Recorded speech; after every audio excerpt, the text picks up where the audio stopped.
What if I told you the most powerful closing technique I know came from watching schizophrenic patients on a psychiatric ward? Now look, in the next 60 seconds of any sales conversation, you can get the prospect to literally argue with themselves about why they need to buy from you. And by the end of this video, you'll know exactly how to do it by using a technique that therapists have used for decades to get people to open up completely. So, before we begin with that, why should you even listen to me? My name is Jason James. Over the last 10 years, I've had the pleasure of training thousands of entrepreneurs, sales professionals, and business leaders just like yourself to maximize their closing rates without having to sell anything. And what do I mean by this? Look, at the end of the day, my background as a former psychiatric nurse, having trained in psychology, NLP, timeline therapy, you name it, has allowed me to understand exactly what gets people to do the things that they want to do. Not what you want them to do, what they want to do. Because at the end of the day, if you can get someone to take ownership of a buying decision, they're more likely to buy. Now, most salespeople are taught what?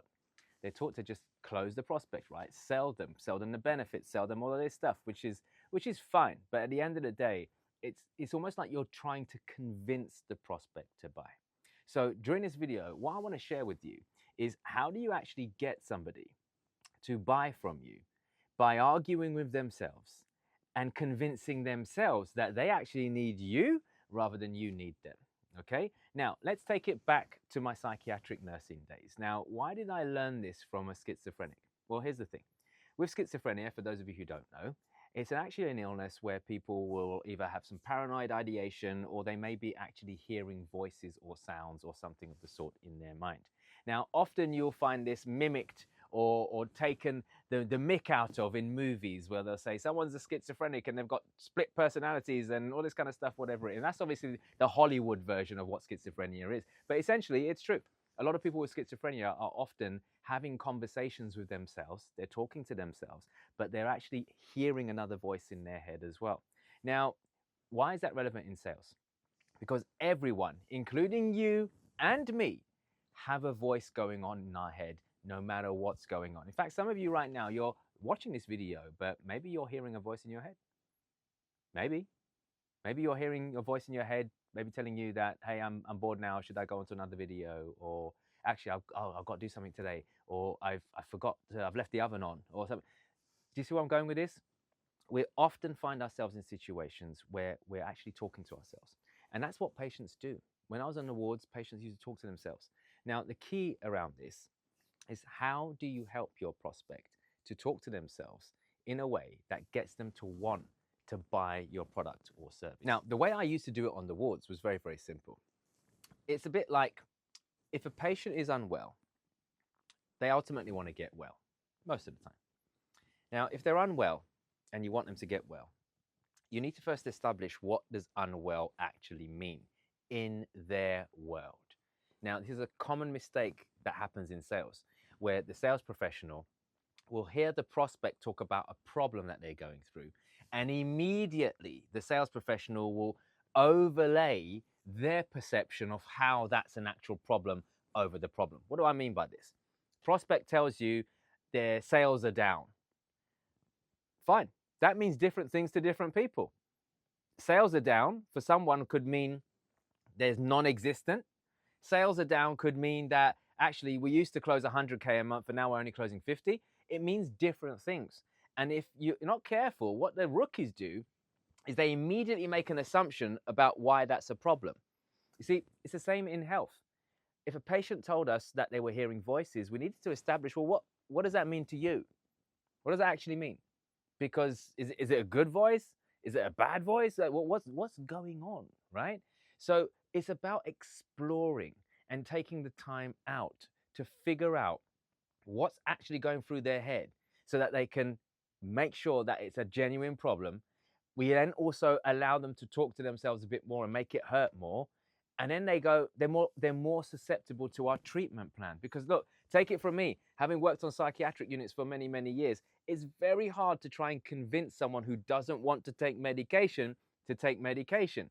How do you get them to take medication? By taking ownership of that decision. And that's exactly the same in sales. So let's break down your sales conversation. You have a prospect who's on a call with you or at a meeting with you. The first thing you need to be establishing is, What brought them to the meeting? What brought them onto the call, right? This is basic stuff. I've shot another video on this. Feel free to go and have a look at it in my YouTube channel, right?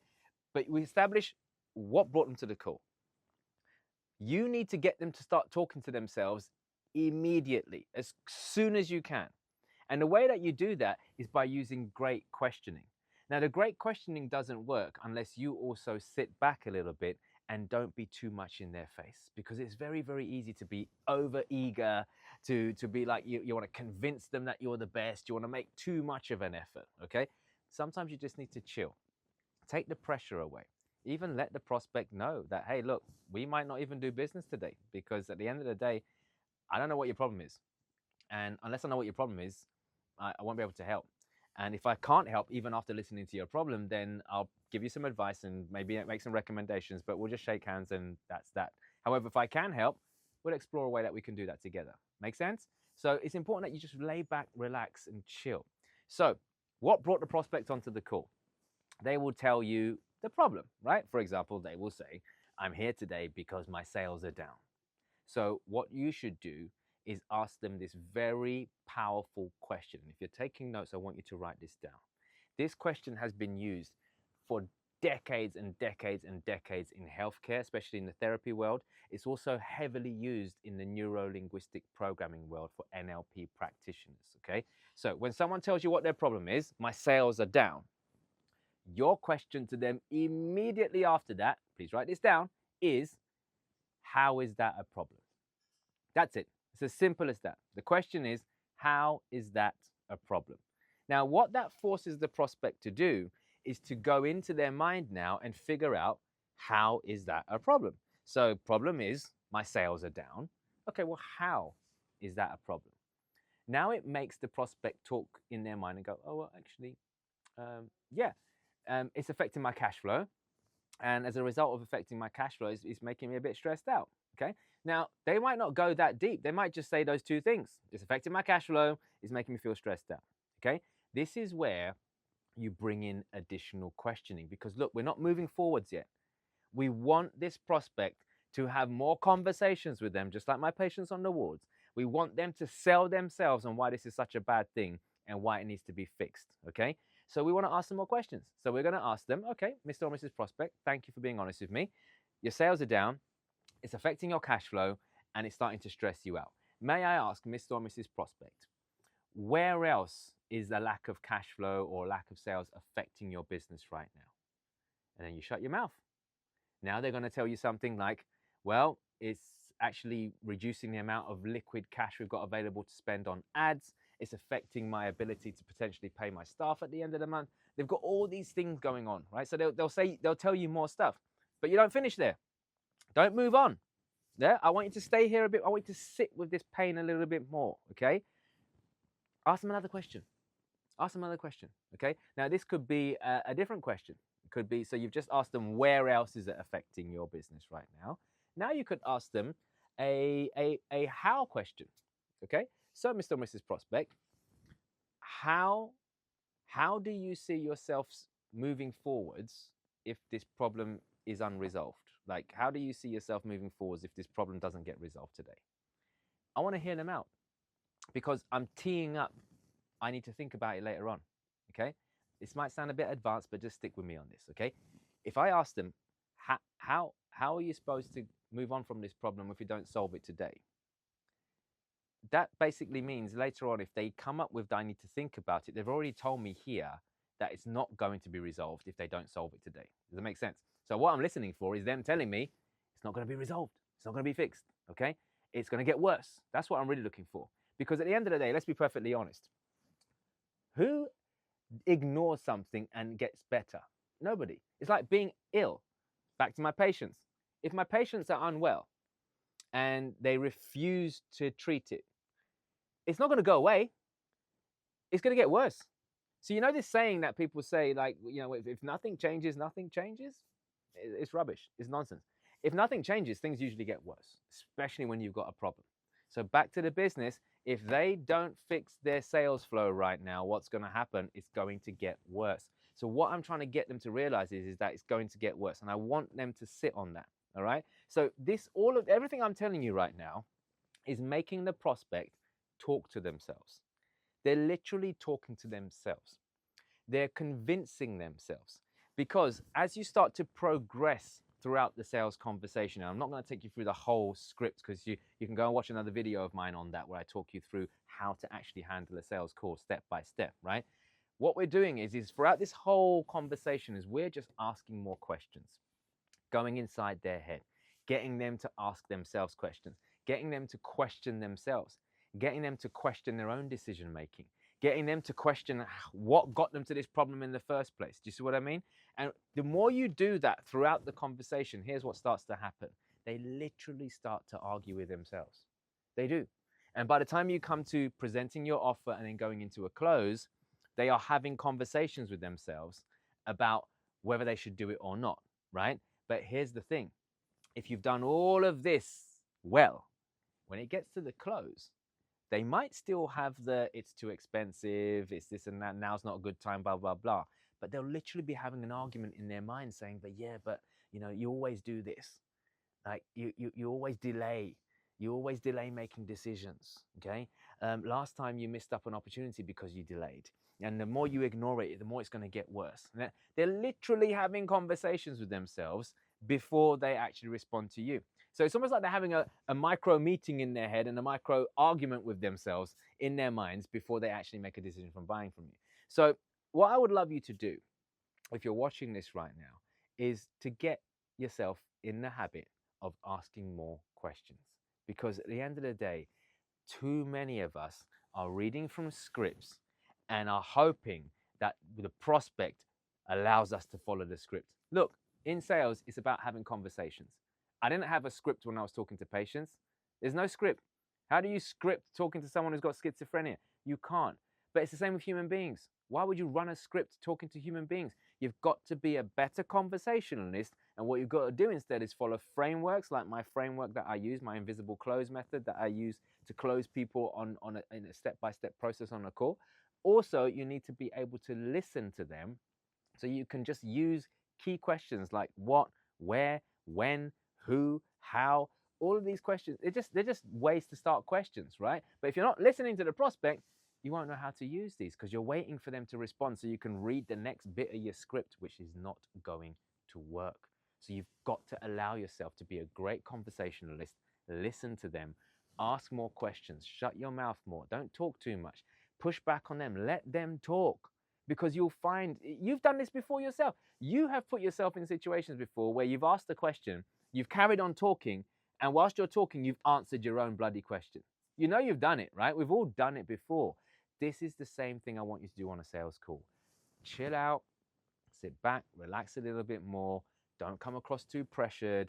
Don't try and ask them too many things or get smart or whatever it is and talk too much and overdiagnose their problem. Just stay quiet, okay? Ask the questions, gather data, gather information, okay? You've got to analyze their behavior. You've also got to be looking at their body language, looking for things that change. Like if you're smart about this, and this is some of the stuff that I cover in my training when I'm mentoring my students, is you're looking at their eye contact, looking at their eye movements, you're looking at how their face calibrates, you're looking at all these little micro expressions to see whether something you said has hit a nerve. And if you've hit a nerve, you can double down on what you're saying right now to get more of a reaction from the prospect, to have them argue with themselves even more. This is the kind of stuff, guys, that's going to help you close. This is why I call it my invisible sales method. Like for me, I founded the invisible sales method because at the end of the day, your prospect doesn't even know it's happening. They don't even know it's coming. When you ask for the money, they don't even know it's coming. I've had the pleasure of being on stages, selling from the stage, not just one-to-one, but selling from the stage, and people buying at the end of the day, and they didn't even know what they were buying. Now, that might sound crazy, but hear me out on this. All they knew is that this guy understands me.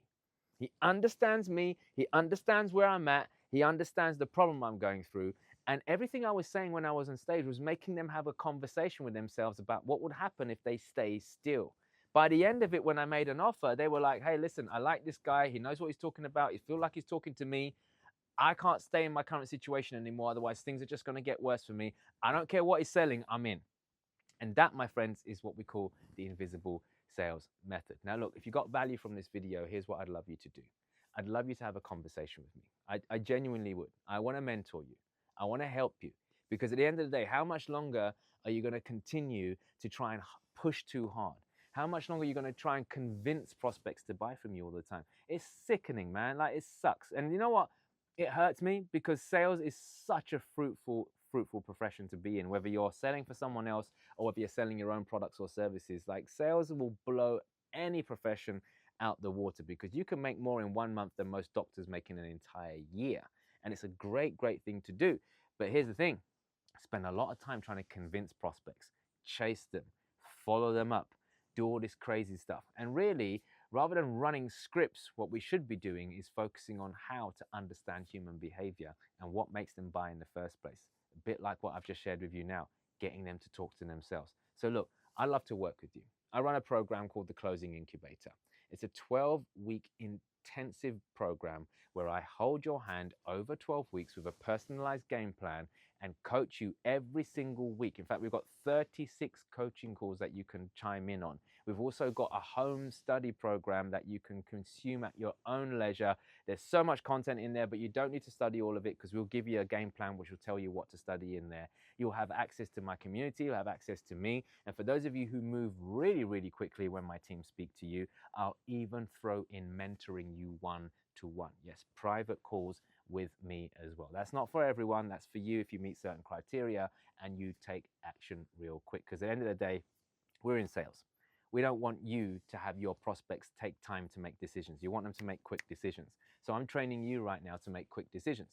Quicker your decisions, quicker your outcomes. Make sense?